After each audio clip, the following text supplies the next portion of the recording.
Hello everyone. तो basically जो आज हम डिस्कस करने वाले हैं जेनेटिक इनहेरिटेंस के बारे में स्टडी करने वाले हैं। तो सबसे पहले हमने सोचा कि हम जो है जेनेटिक्स को कवर करें, तो ये जेनेटिक्स का फर्स्ट लेक्चर है जेनेटिक इनहेरिटेंस, जिसमें हम जेनेटिक इनहेरिटेंस के बारे में डिस्कस करेंगे, उसके टाइप्स के बारे में डिस्कस करेंगे।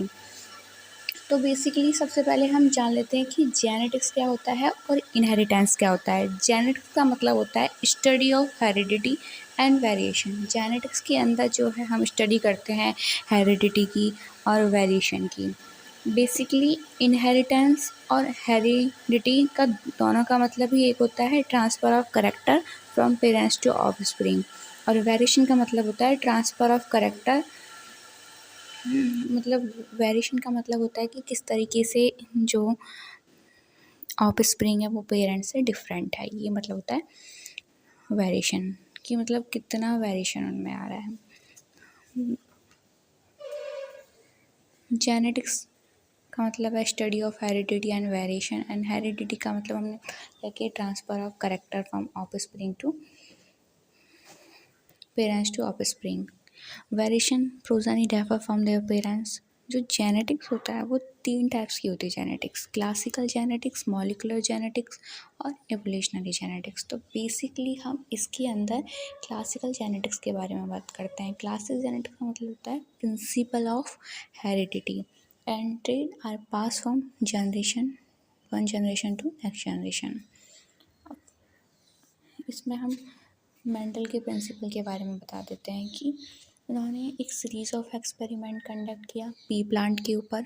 मेंडल ने पी प्लांट चूज़ किया पायसम सटैपम, क्योंकि जो उसको कल्टीवेट करना इजी था और शॉर्ट लाइफ स्पेन थी उसकी। अब बात कर लेते हैं जेनेटिक इनहेरिटेंस के बारे में। Genetic inheritance is the passing of trait from parent to offspring. भाई मतलब पेरेंट्स से ऑफस्प्रिंग पास हो रहा है। Then genotype, a unique sequence of DNA। Genotypes क्या है? एक यूनिक सीक्वेंस है डीएनए का। Genotype is refer to the two allele of organism has inherited from the particularly gene. मतलब यहाँ पे 2 एलील होती हैं किसी particularly gene. Allele can be, जो एलील है वो रेसेसिव भी हो सकती है, डोमिनेंट भी हो सकती है। दैन फिनोटाइप, जो ऑब्जर्वेबल ट्रेड होती है उसको हम फिनोटाइप कहते हैं। Phenotype is a result of expression in one and more gene. Phenotype में क्या होता है कि एक या एक से ज़्यादा जीन का जो एक्सप्रेशन होता है उसको हम फिनोटाइप कहते हैं। फिनोटाइप जैसे like brown hair, AB blood group type and blue eye colour. Dominant, dominant में क्या होता है कि एक ही एलील की ज़रूरत होती है एक्सप्रेस होने के लिए। Then recessive, 2 allele are needed for the trait to express. यहाँ पे दोनों एलील की ज़रूरत होती है एक्सप्रेस कराने के लिए। Then there are 4 main type of genetic inheritance: dominant, recessive, codominance, incomplete dominance. सबसे पहले बात करेंगे हम डोमिनेंट के बारे में। तो white with brown spot is a dominant trait. White के साथ यहाँ पे ब्राउन स्पॉट्स भी हैं, तो ये डोमिनेंट ट्रेट को एक्सप्रेस कर रहा है, शो कर रहा है। If the cow has a one and more dominant, इस काउ के अंदर एक या एक से ज़्यादा डोमिनेंट एलील हैं, it will white with brown spot, क्योंकि वाइट के साथ यहाँ ब्राउन स्पॉट भी हैं। Recessive, all white is recessive trait, यहाँ पर सारा ही रेसेसिव ट्रेट है। If cow has 2 recessive allele it will be white in colour. अब बात कर लेते हैं कोडोमिनेंस के बारे में।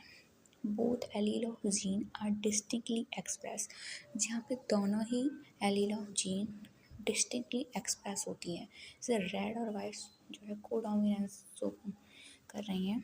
If the plant has both recessive and dominant gene it will be read with white spot, क्योंकि यहाँ पे रेड के साथ आपके वाइट स्पॉट्स भी दिखाई दे रहे हैं।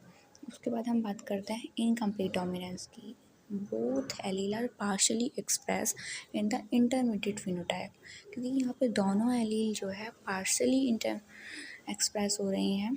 जैसे पिंक कलर का फ्लावर है जो कि इनकम्प्लीट डोमिनेंस शो कर रहा है। तो प्लांट हैज़ बोथ, क्योंकि इसमें दोनों ही एलील प्रेजेंट हैं, दोनों ही जीन प्रेजेंट हैं, लाइक रेसेसिव और डोमिनेंट दोनों। It will be mix with red and white, क्योंकि यहाँ पर रेड के साथ वाइट मिक्स हो रहा है, तो ये पिंक कलर का